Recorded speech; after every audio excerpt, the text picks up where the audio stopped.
अस्सलाम वालेकुम नाजरीन, उम्मीद है आप खैरियत से होंगे। आज जिन तीन इश्यूज़ पर हम बात करेंगे उसमें एक तो फवाद चौधरी का ताज़ा तरीन इंटरव्यू जिसमें उन्होंने पीटीआई की मौजूदा क़यादत पर बमबारी जारी रखी। पीटीआई के अंदर क्या इशू क्या चल रहा है, इस पर हम बात करेंगे। और दूसरा मसला जो है वो एक काजी फायद ईसा के भाई पर इल्ज़ाम लगा है, और वो क्या इल्ज़ाम है, उसकी क्या सदाकत हो सकती है और इल्ज़ाम लगाने वाला कौन है। और तीसरा इशू जो है वो समर टीवी का एक प्रोग्राम है कि जिसमें कोई दो बज़ाहिर बड़े मारूफ किस्म के जो मर्द हैं, उन्होंने एक लड़की को स्नब करने की कोशिश की।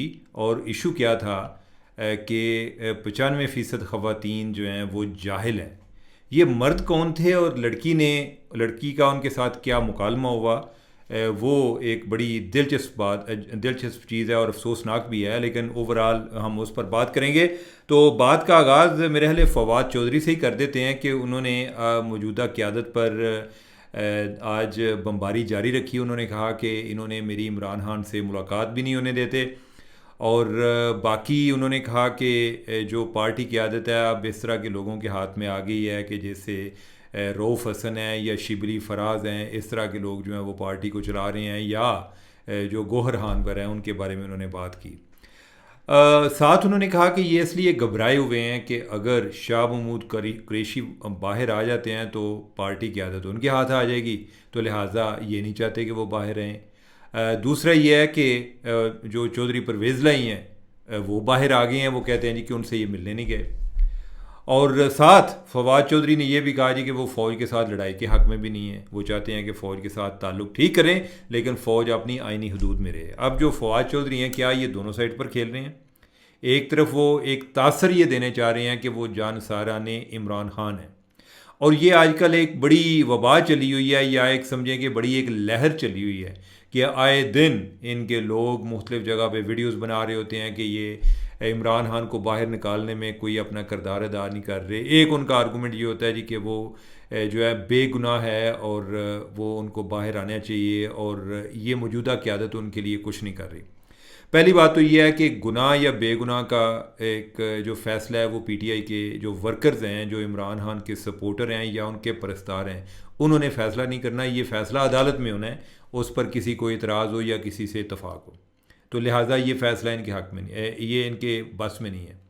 दूसरा, जो बहुत सारे लोग हैं जो जेल में हैं, और ये जो इनके जिनको मुखालफिन को ये चोर डाकू भी कहते हैं, वो भी जब जेल में रहे और वो समझते थे कि वो मासूम हैं, लेकिन ये कहते थे कि ये बिल्कुल ठीक है क्योंकि ये तो चोर डाकू हैं, तो लिहाजा ये जज बनने का इख्तियार जो है ना ये पीटीआई के पास नहीं है।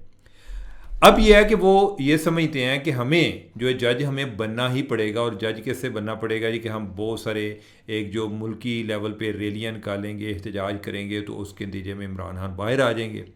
अब क्या ये मुमकिन है या नहीं है? और ये इतराज़ है या सवाल ये है जी कि वो ये प्रेशर डाल रहे हैं कि अपनी मौजूदा क़यादत इसमें क्या कर सकती है।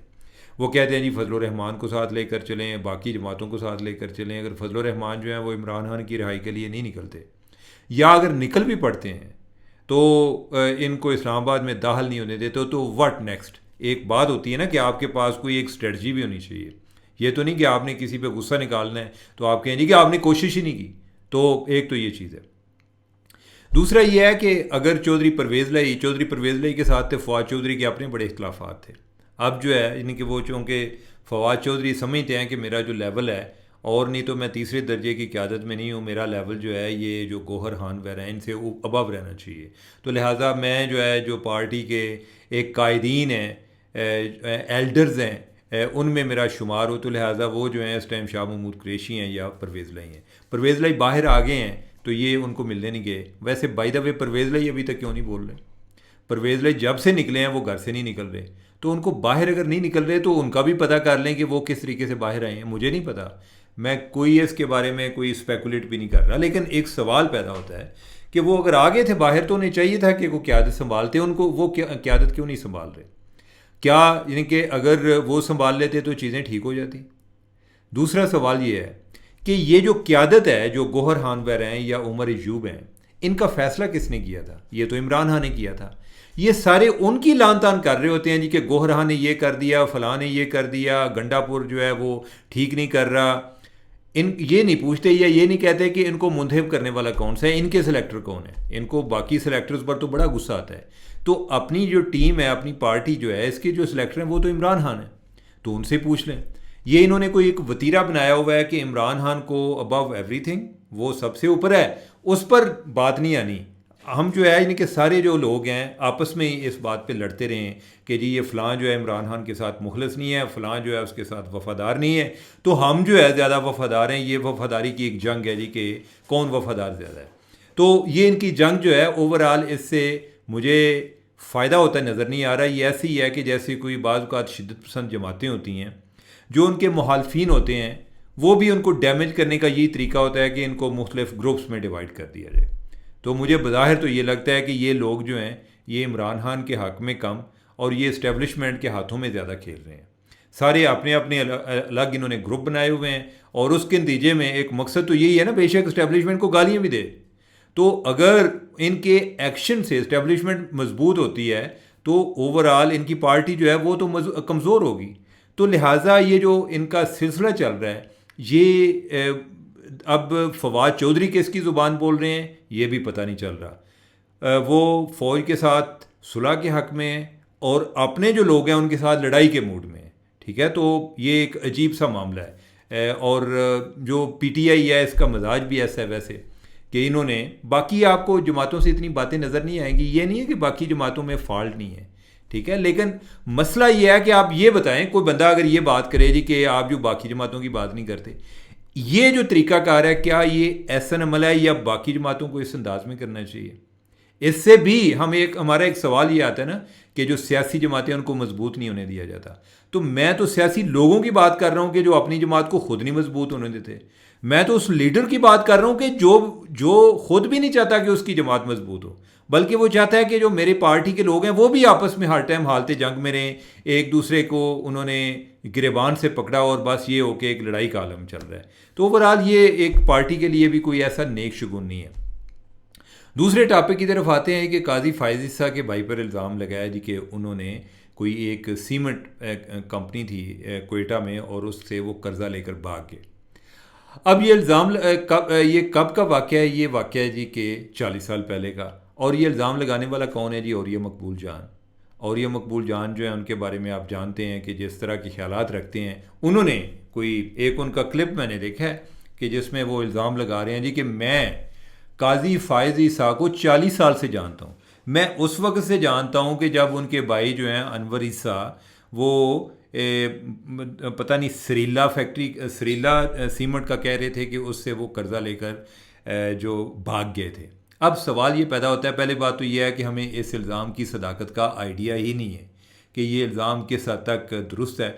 और इतना पुराना इल्ज़ाम उन्होंने लगाया है कि उस टाइम को बंदा भी तलाश करना पड़ेगा, या फिर यह है कि काजी साहब उसकी खुद वजाहत कर दें कि क्या मसला था। लेकिन इससे काजी फायज़ ईसा को आप कैसे जानें?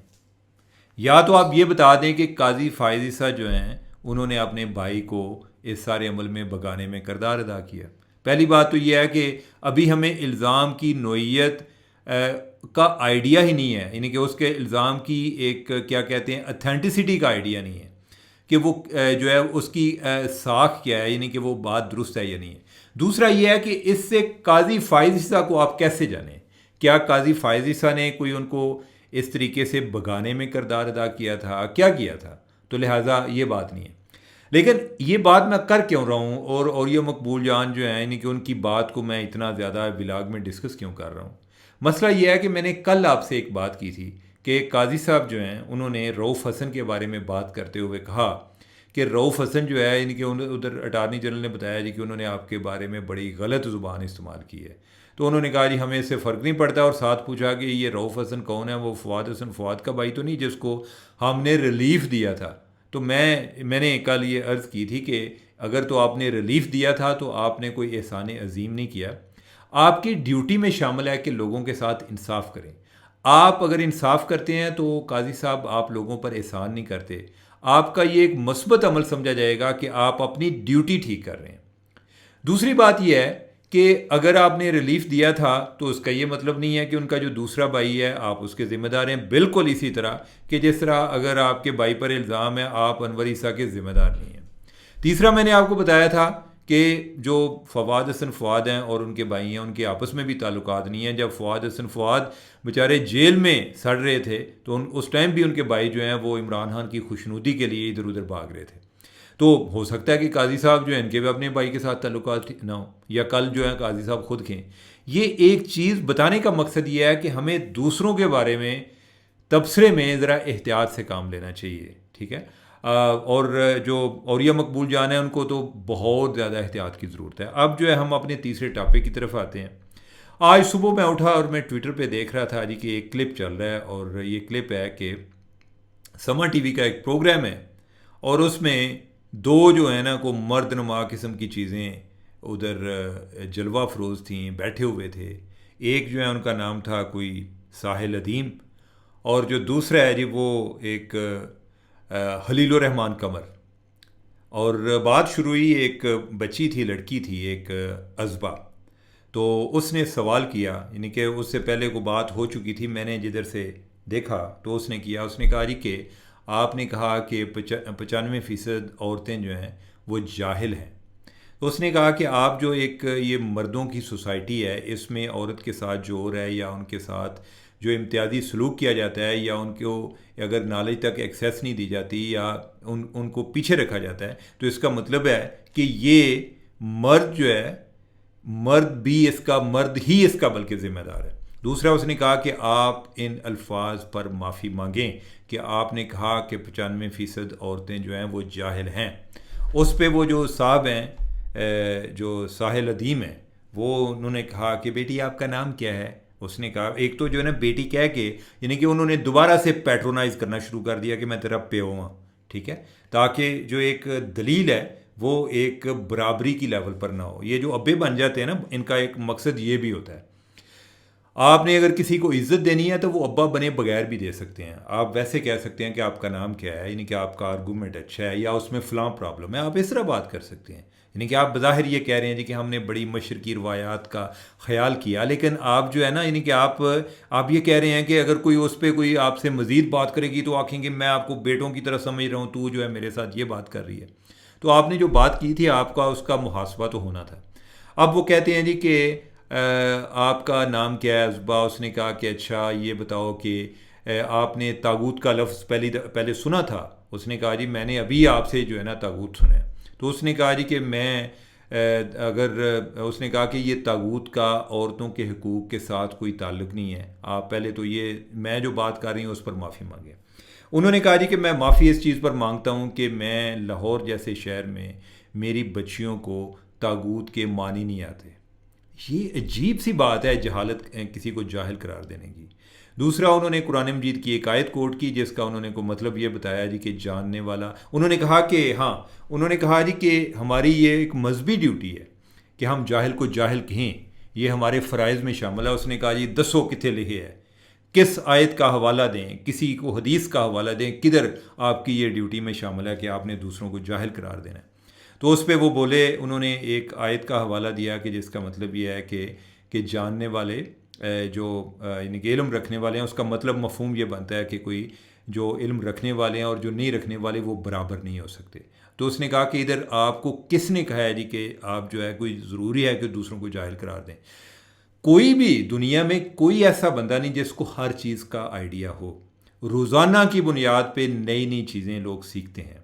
मैं रोज़ाना की बुनियाद पे सीखता हूँ। मैं और क्या आपको बताऊँ, दो चीज़ें मैंने ये क्लिप के बाद सीखी। एक तो मैंने पूछा यार ये साहिल अदीम कौन है। अब मेरी इसको कम इल्मी समझें कि मुझे नहीं पता, मैं इस बंदे को नहीं जानता पहले। तो मुझे पता चला जी कि ये अभी कोई समा टीवी पर वारद हुए हैं और इन्होंने कोई रमज़ान से कोई ट्रांसमिशन शुरू की हैं और उसके बाद कोई ना कोई ऐसा कोई कंट्रोवर्शियल तरीका इख्तियार कर लेते हैं। हमारे मुल्क में बड़े होने का, इवन जो नाम नहाद अहले इल्म हैं उनमें भी बड़े होने का एक तरीका यही है। ये नहीं है कि उन्होंने कोई एक पढ़ी लिखी पते की बात की, कोई नया आइडिया दिया। उसमें यह है कि कोई मुतनाज़ा किस्म की बात करें और आप जो है अकाबरीन में शामिल हो जाएंगे कि रोज़ाना की बुनियाद पे आपको हर जगह पर लोग लेंगे। तो मेरे एक तो ये है कि मैंने फ़र्स्ट टाइम साहिल अदीम का नाम सुना, मुझे नहीं पता था, ऑनेस्टली मुझे नहीं पता था, ईमानदारी की बात है, मैं ये नहीं कह रहा, मुझे वाकई नहीं पता था। तो एक तो मैंने ये पता किया जी। दूसरा ये है कि तागूत वगैरह का लफ्ज़ हम पढ़ते रहते हैं, लेकिन मैंने पहली दफ़ा उसका मतलब देखा। अब ये बंदा कह रहा है जी कि मेरी बच्चियों को, यानी कि उधर एक दो अब्बा बन रहा है वो सबका, कि इनको तागूत का इन्होंने पहले लफ्ज़ नहीं सुना हुआ, तो लिहाजा 95% जाहिल है। तो भाई उस लिहाज से तो मैं भी जाहिल हूँ, अगर आपका ये मेयार है। अगर आप वाकई कोई स्कॉलर हो, आप अहले इल्म हो, तो आप में आजिज़ी होनी चाहिए। ये जहालत के फतवे देना आपकी ड्यूटी में शामिल नहीं है। आप जो है, अगर कोई बंदा इस पे कोई लाइल्मी का इजहार भी करे, तो आप उसको ये बताएं कि भाई मुझे कोई बात नहीं है, मैं भी कई चीज़ें रोज़ाना सीखता हूँ, यानी कि आपको ये कहना चाहिए। और जो बंदा सीखना, जो समझता है कि मैं अब मुझे मज़ीद सीखने की ज़रूरत नहीं है, बेसिकली वो जाहिल है। वो जाहिल है क्योंकि उसने आगे सोचने समझने का उसका जो मामला बंद हो चुका होता है, वो ऐसी उम्र से गुजर चुका होता है कि जिधर वो मज़ीद सीख सके। तो एक तो ये बात हुई। अब यह है कि उसने दरमियान में जब आयत वगैरह का को हवाला दिया, उसने कहा कि आप जो है, यानी कि आप अरबी ज़ुबान का दरमियान में ज़िक्र कर रहे हैं, आयात का हवाला दे रहे हैं, इसमें औरतों के हकूक़ या जो 95% जहालत की बात की, उसका क्या ताल्लुक़ है, आप उस पर माफ़ी मांगो। अब जो है उस पर जो है एक दूसरे एक बंदा है जो कि मुख्तलिफ़ मौक़ों पे अपनी बदतमीज़ी के मुजाहरे कर चुके हैं टीवी पे, और उसका नाम है खलील रहमान कमर। खलील रहमान कमर बोल बैठे होते, यानी कि उन्होंने भी औरत को, उसको बच्ची को डांटने की कोशिश की, उस लड़की को, अज़बा को। अब जो इससे मज़ीद एक मुझे एक और अलमिया नज़र आया, वो ये था कि उस प्रोग्राम की जो होस्ट है वो भी खातून थी, और वो खातून जो है वो बार बार उस लड़की को टोक रही है कि आप बात सुने इनकी पहले, ठीक है, बजाय इसके कि वो भी उनको कन्फ्रंट करती कि आपने ये जो बात की है। यानी कि मैं एक जर्नलिस्ट हूँ, यानी कि अगर कोई जर्नलिस्टों के बारे में भी स्टेटमेंट देगा तो मैं उसको पूछूंगा कि आप एक स्वीपिंग स्टेटमेंट ना दें। कोई बंदा कहता है जी कि सारे जर्नलिस्ट करप्ट होते हैं या 95% करप्ट होते हैं, तो मैं उसको कहूँगा कि भाई पहली तो अगर आप मुझे किस साइड पे खड़ा कर रहे हो, और दूसरा आपने 95% का अंदाज़ा कैसे लगाया। वो बेशक कहता भी रहे ना जी कि मैंने आपकी बात नहीं कर रहा, तो मैं कहूँगा कि ये 95% आपने किए कैसे हैं, ठीक है, कि कुछ तरीका तो बताओ ना। ये तो नहीं है कि तू इधर बैठ के तू सबके बारे में तू फतवे जारी करना है। उधर औरत पर बात हो रही है और औरत मेज़बान है, और वो सिर्फ खामोश ही नहीं रही, बल्कि वो उन मर्दों की साइड ले रही है। वो उस लड़की को बार बार खामोश कराने की कोशिश कर रही है कि जो उनको कन्फ्रंट कर रही है, और जो वो जो खलील रहमान कमर है उसको भी कन्फ्रंट कर रही हैं कि तुम्हारा भी कैरियर इसी बुनियाद पे है कि तुमने हमेशा औरतों के खिलाफ बात की है। अब जाके आगे मज़ीद बात हो रही है। एक और औरत है, लड़की है, वो सवाल कर रही है, वो कह रही है जी कि ये जो एक हुला की भी बात हुई है, तो उसने कहा जी कि अगर आपने बात की है कि अगर कोई औरत जो है वो अपने मर्द के साथ खुश नहीं है तो वो तलाक ले ले, हुला ले ले। तो उसने कहा जी कि उस पर जो एक वो उन्होंने ख़र्चा देना होता है, वो इतना होता नहीं है कि जिससे वो आगे अपना गुजारा कर सके या अपने बच्चों को पाल सके। तो उस पे जो है वो फिर आगे जो जवाब दे रहे हैं, अब होना तो ये चाहिए कि ये मैन मेड लॉज हैं, तो उसमें ये बात होती थी कि खर्चा बढ़ा देना चाहिए कि ताकि वो अपने जो बच्चे उसमें से पैदा हुए हैं, यानी कि उनके लिए तो उनका तो अपना खर्चा चला सके, तो बात तो इस पर होनी चाहिए थी। उन्होंने कहा कि ये, यानी कि ये तो नहीं है ना कि फिर ये दो दो काम हो, यानी कि आपका अल्लाह की ज़ात पर यकीन नहीं है कि अल्लाह ताला आपकी मदद करेगा। ये कितना अजीब सा आर्गूमेंट है। और ये लोग जो है अपने आप को आलम कहलाते हैं और लोगों को डराते रहते हैं कि कोई बंदा, कोई ज़हनी, अगर उसके ज़हन में सवाल आ जाए तो वो सवाल करना दे। ये कोई बात नहीं है, ये कानून है। फिर तो आपको जो वो 12-14 हज़ार या जितना उस लड़की ने जिक्र किया कि इतने वो मिलते हैं एक बच्चे के, तो फिर वो भी जिक्र नहीं करना चाहिए आपको यानी कि करना चाहिए जी कि वो भी पैसे नहीं होनी चाहिए। ये तो एक अल्लाह ताला की ज़ात पर यकीन होना चाहिए। और दूसरा, ये जो मुख्तलिफ़ जगह पर इसी तरह नफ़रत फैला के, इसी तरह गलत बातें करके, मुतनाज़ा बातें करके, रेटिंग ले के जिस तरीके से अपने रेट बढ़ाते हैं तनख्वाहों के, तो इनको भी अल्लाह ताला की ज़ात पर यकीन रखना चाहिए। इनको तो किसी प्रोग्राम का मुआवजा नहीं लेना चाहिए। आप दूसरों को जो है सब्र की दर्स दे रहे हैं, खुद लूटते जा रहे होते हैं। अब जाके आगे उसी पे बात हो रही है। तो उसने कहा कि दूसरा उसमें मसला ये है कि अगर एक खातून जो है उसको तलाक हो जाती है तो उसके बाद फिर कोई शादी भी नहीं करता। वो इस हवाले से बात कर रही है। अब ये उसको समझे हैं जी कि जो मर्द है उसने अगर कोई दूसरी शादी करनी होती है तो उसको पहले से इजाज़त लेने की ज़रूरत होती है। ये आगे नई तशरीह शुरू कर दी इन्होंने, कहा जी कि एक मर्द जो है वो 4 शादियाँ कर सकता है। ये नहीं बताया कि उधर साथ ये भी जिक्र है कि वो अगर इंसाफ कर सके तो, ठीक है, वो इंसाफ कर सके तो, ये नहीं है यानी कि ये इन्होंने उसमें एक मर्द को एक बेलगाम घोड़े के तौर पर बयान किया, ठीक है, कि जिसकी कोई अकाउंटेबिलिटी नहीं है। औरत जो है यानी कि वो उसकी एक गुलाम के तौर पे है, उसकी और इसके अलावा कोई अहमियत नहीं है। तो वो कह रहे हैं जी कि वो उसको मर्द को इजाज़त लेने की क्या ज़रूरत है। तुसी खुद जनाब आप ये दूसरी शादी करके दिखाएं। आपकी औरत को ये लीगल राइट है कि वो आपको लेकर जा सकती है अदालत में कि इसने मुझे पूछा नहीं है। ये बड़े अजीब अजीब से लोग हैं। और ये जो मीडिया में भी, ये जब से इलेक्ट्रॉनिक मीडिया शुरू हुआ है, उधर से आगे सोशल मीडिया शुरू हो गया, ये खोचल मीडिया हो गए। अब इधर मेयार ये है कि किसी बंदे के सही होने का, ये गलत होने का मेयार ये है जी कि लोग उसको कितना जानते हैं। मैं ये जो लोगों के विजडम पर जो है ना, मेरा कोई इतना ज़्यादा ट्रस्ट नहीं है। यानी कि आमतौर पे कहते हैं ना जी कि जनाब कलेक्टिव विजडम जो है बड़ा ठीक होता है। कलेक्टिव विजडम कोई बात नहीं होती। कलेक्टिव यही होता है कि मैंने अगर आज को गलती की है, मुझे दूसरों की गलती पे ज़रूर गुस्सा आएगा, अपनी गलती को मैं टॉलरेट कर सकता हूँ। लिहाजा अगर कोई इज्तिमाई तौर पे हम गलती करते हैं तो उस पर हमें कोई एक दूसरे पे इल्ज़ाम देने वाला नहीं मिलता। अदरवाइज़ ये नहीं होता कि लोग को बड़े इंटेलिजेंट हैं। अब उसका क्या हुआ है कि पहले रेटिंग के चक्कर में टीवी, वो भी इसी तरह के मुतनाज़ा किस्म के लोगों को बिठा लेते थे। वो जो बातें करते थे, बात ये जी रेटिंग आ गई, यार कोई इस तरह की गल कर रेटिंग आ जाए, ठीक है। और उससे आपने आपकी जो ख़वातीन है, आपकी पॉपुलेशन का 50% है, आप उनको रिडिक्यूल कर रहे हैं, आप इस चीज़ को नॉर्मलाइज कर रहे हैं। आपकी माँ भी है, आपकी बेटी भी है, वो भी ख़वातीन में आती है। आप क्या उनको ये मेंटालिटी देकर जा रहे हैं? आप पर आपको शर्म आनी चाहिए। मुझे बहुत अफसोस हुआ है ये बातें आज जो मैंने सुनी है, और ये जो टीवी मैनेजमेंट है और उस खातून से जो कि प्रोग्राम को कंडक्ट कर रही थी और उसने इस तरह के मर्दों को बोलने दिया। बाय द वे, उस खातून को अपने भी सवाल जब उसने किए तो उसके साथ भी उनका यही रवैया था, इंतहाई डिसमिसिव किस्म का, इंतहाई हकारत अमेज़ किस्म का। ऐसे लोगों को टीवी से बैन होना चाहिए। नाज़रीन, मुझे दें इजाज़त। अल्लाह हाफ़िज़।